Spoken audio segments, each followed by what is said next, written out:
Canada एक ऐसा देश जिसे लोग अवसरों की धरती मानते हैं, जहां हर साल लाखों लोग आते हैं किसी बेहतर जिंदगी की उम्मीद में। कोई स्टूडेंट वीजा पर आता है, कोई टेम्पररी वर्कर बनकर, कोई अपने बच्चों के लिए सपनों का घर बनाने, तो कोई अपने परिवार के लिए 2 वक्त की रोटी कमाने।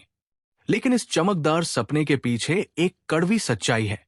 कनाडा में बहुत से प्रवासी सिर्फ सस्ते मजदूर बनकर रह गए हैं। टेम्पररी फॉरेन वर्कर प्रोग्राम यानी TFWP की शुरुआत 1973 में हुई थी, ताकि जब कनाडा में मजदूरों की कमी हो तब बाहर से लोगों को बुलाया जा सके। पर आज इस प्रोग्राम का हाल ऐसा है कि लोग आ तो रहे हैं, लेकिन उनके साथ हो रहा है शोषण, धोखा और बुरा बर्ताव।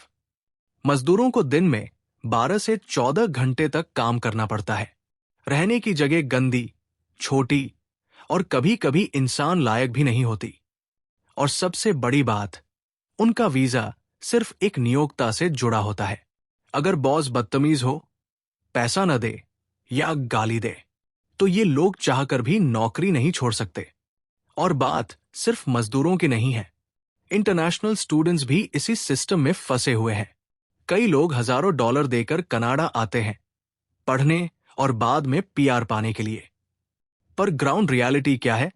पढ़ाई के साथ पार्ट टाइम जॉब मिलना बहुत मुश्किल। रहने के लिए बेसमेंट या शेड कमरों में रहना पड़ता है।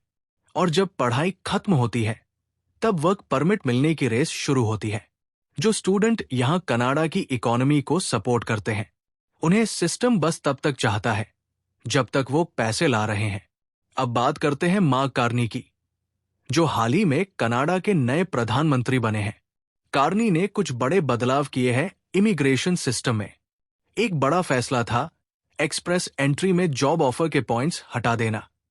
पहले जिन्हें कनाडा में जॉब मिलती थी, उन्हें एक्स्ट्रा पॉइंट्स मिलते थे। अब ये एडवांटेज हट गया है, जिसका असर बहुत से स्किल्ड इमिग्रेंट्स पर पड़ेगा। कार्नी का कहना है कि इससे सिस्टम फेयर बनेगा, लेकिन असल में इससे कंपटीशन और ज्यादा बढ़ जाएगा। अब सवाल ये उठता है, क्या कनाडा सच में वेलकम कहने वाला देश है, या फिर सिर्फ जरूरत के वक्त बुलाने और बाद में छोड़ देने वाला सिस्टम बन चुका है? सच ये है कि टेम्पररी वर्कर्स हो या स्टूडेंट्स, दोनों को सिस्टम इस्तेमाल करता है। जब पैंडेमिक था, तब इन्हीं लोगों ने अस्पताल, फार्म और रेस्टोरेंट संभाले। अब जब जरूरत कम है, तो सरकार कहती है क्वोटा घटा दो, कॉन्ट्रैक्ट्स छोटा करो।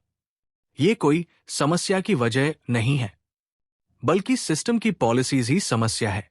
संयुक्त राष्ट्र के अधिकारी तोमोया ओबोक्ता ने कनाडा का दौरा किया था। उन्होंने साफ कहा, टेम्पररी वर्कर्स के हालात मॉडर्न डे स्लेवरी जैसे हैं।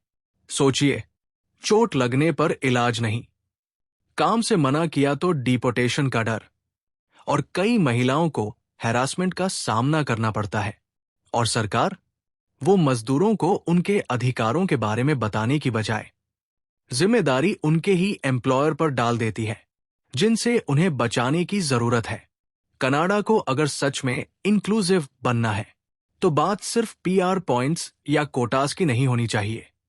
जरूरत है टेम्पररी वर्कर्स और इंटरनेशनल स्टूडेंट्स को स्टेटस देने की, क्लोज्ड वर्क परमिट सिस्टम को खत्म करने की, और हर इंसान को, चाहे वो किसी भी वीजा पर हो, सम्मान और सुरक्षा देने की। क्योंकि इंसान टेम्पररी नहीं होता। अगर आप खुद प्रवासी हैं या किसी को जानते हैं जो इस सिस्टम से गुजर रहा है, तो इस वीडियो को शेयर कीजिए और आवाज उठाइए। कमेंट में बताइए, क्या टेम्पररी वर्कर्स और स्टूडेंट्स को कनाडा में इक्वल राइट्स मिलने चाहिए? और ऐसे ही सोशल जस्टिस से जुड़े और वीडियो के लिए सब्सक्राइब करना न भूलें।